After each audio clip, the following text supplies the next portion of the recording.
बिस्मिल्लाहिर्रहमानिर्रहीम। अस्सलाम वालेकुम।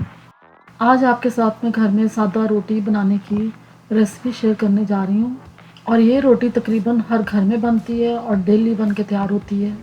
इतनी नरम रोटी किस तरीके से आप बना सकते हैं, ये डिपेंड करता है कि आपका आटा कितने अच्छे तरीके से आपने गूंदा हुआ है। अगर आप आटे को अच्छे तरीके से गूंदेंगे तो आपकी रोटी बहुत ही शानदार किस्म की बन के तैयार होगी।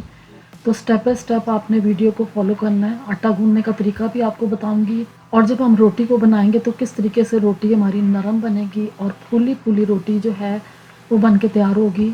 इसलिए वीडियो को आपने फुल वॉच करना है। जिस तरीके से मैं रोटी बनाना बता रही हूँ सेम ऐसे ही आप बनाएंगे तो आपकी बहुत शानदार रोटी बन के तैयार होगी। तो चलें शुरू करते हैं अपनी आज की रेसिपी। अगर आप चैनल पे न्यू हैं और फर्स्ट टाइम देख रहे हैं तो प्लीज़ चैनल को सब्सक्राइब, लाइक और शेयर ज़रूर करें। रोटी बनाने के लिए सबसे पहले हम इसका आटा गूंद के तैयार करेंगे। तो गंदम का आटा मैंने लिया है, व्हीट फ्लोर 2 कप लिए हैं और इसमें थोड़ा थोड़ा पानी डाल के हम इसका आटा गूंदना शुरू कर देंगे। अगर आप इसमें एकदम से ज़्यादा पानी डाल देंगे तो आपको बिल्कुल भी अंदाज़ा नहीं होगा कि आपने आटा कितना पतला और कितना थिक गूंदना है। आटे को हमने एक नॉर्मल जैसे हम आटा गूंदते हैं वैसे गूंद के तैयार करना है। ना तो इसको हमने ज़्यादा पतला बनाना है और ना ही इसको हमने ज़्यादा थिक रखना है। आटा गूंदते वक्त आपने इस बात का ख्याल रखना है कि आटे को आपने बहुत अच्छे तरीके से गूंदना है। अब आटा आप देख सकते हैं कि इस तरीके से मैं गूंद रही हूँ, आपने भी सेम ऐसे आटे को गूंदना है। तो इस तरह की जो कंसिस्टेंसी है आटे की ये बन के तैयार होनी चाहिए। अब आटा गूंदने के बाद इसको आधे घंटे का हम रेस्ट देंगे, फिर इसके बाद हम इसकी रोटी बनाना स्टार्ट करेंगे। तो जिसके लिए मैंने ये रोटी का एक पेड़ा लिया है। तो इस तरीके से पहले आपने हाथ से इसको प्रेस करना है, अच्छे तरीके से आप इसे प्रेस कर लें। इसके बाद रोलिंग पिन के साथ आपने इसकी एक रोटी जो है उसको बेल के तैयार कर लेना है। कोशिश करें कि जो रोटी है आपकी गोलाई में शेप इसकी आए, फिर ये रोटी देखने में भी अच्छी लगेगी और खाने में भी आपको मज़ा आएगा। अब रोटी इस तरीके से मैंने जब बेल ली है तो पैन को मैंने पहले गर्म कर लिया था, इसमें रोटी डाल देंगे।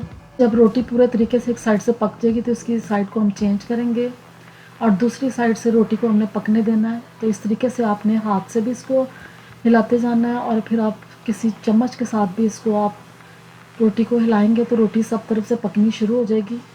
और जब आप इसकी साइड को चेंज करेंगे और आप देखेंगे रोटी के जो साइड्स हैं वो अच्छे तरीके से नहीं बनी, तो फिर आपने उसको इस तरीके से पकाना है कि रोटी के किनारे भी हमने जो है उनको भी कच्चा नहीं रखना, अच्छे तरीके से पका के रोटी को तैयार करेंगे। अब इस तरीके से आपने इसके जो किनारे हैं उनको प्रेस कर करके अच्छे तरीके से इनकी साइडों को पकाना है। और जब ये रोटी इस तरह पकेगी तो फिर आप देखेंगे रोटी को जब हम दोबारा पूरे तरीके से बनाएंगे तो रोटी आपकी फूलना शुरू हो जाएगी। बहुत ही सॉफ्ट और बहुत ही मज़ेदार किस्म की रोटी जो है ये बन के तैयार होगी। अब एक साइड से जो रोटी है हमारी कंप्लीट डन हो गई है। अब इसकी लुक देखें, सब तरफ से रोटी हमारी पक गई है। अब इसको हम इस तरफ से प्रेस करेंगे, प्रेस कर कर के पकाएंगे तो रोटी हमारी फूलनी भी शुरू हो जाएगी और इस तरीके से रोटी हमारी सॉफ्ट भी बन के तैयार होगी। अब जैसे जैसे रोटी को प्रेस कर रहे हैं रोटी फूलना शुरू हो गई है। तो इस तरीके से हमारी बहुत ही शानदार नरम सॉफ्ट किस्म की जो रोटी है ये बन के तैयार हो गई है। इसी तरीके से बाकी की रोटियां भी हम बना के तैयार करेंगे, सेम इसी मेथड से आपने पकानी है। तो इस तरीके से बहुत ही आसान सी रेसिपी से आप भी रोज़मर्रा खाने वाली जो रोटियां हैं घर में बना के तैयार कर सकते हैं। घर की रोटी जो बनी हुई हो, सादा रोटी हो, तो उसके साथ कोई भी सब्ज़ी, कोई भी दाल खाने का इतना मज़ा आता है। आप इस रेसिपी को ज़रूर ट्राई करें, इंशाल्लाह आपको ये बहुत पसंद आएगी।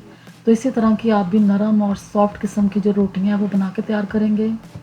वीडियो अच्छी लगी है तो चैनल को सब्सक्राइब करें, कमेंट्स में बताएं कि आपको रेसिपीज़ कैसी लग रही हैं। अपना फीडबैक ज़रूर दें, मुझे अपनी दुआओं में याद रखें। अल्लाह हाफ़िज़।